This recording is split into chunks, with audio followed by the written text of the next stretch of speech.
अस्सलाम वालेकुम दोस्तों, उम्मीद है कि आप सब खैरियत से होंगे।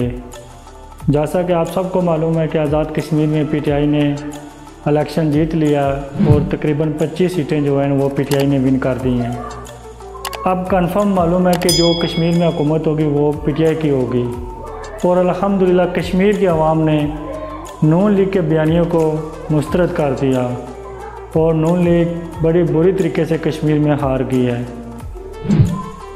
और जो मरियम नवाज़ अपने आप को कश्मीर की बेटी कहती थी और उसके बयानियों को भी ये अक्सर कश्मीरियों ने मुस्तरद कर दिया। आज का मेरा सवाल तमाम कश्मीरी भाइयों के लिए है कि कौन बनेगा कश्मीर का सुल्तान, किसके सर पे सजेगा वज़ारत उज़्मा का ताज। आप कमेंट्स में ज़रूर बताइएगा, बैरिस्टर सुल्तान या तनवीर इलियास।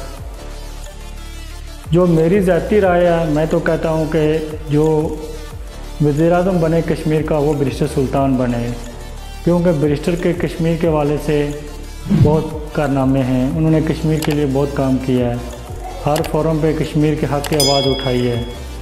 आपकी क्या राय है, कमेंट्स में ज़रूर बताइएगा।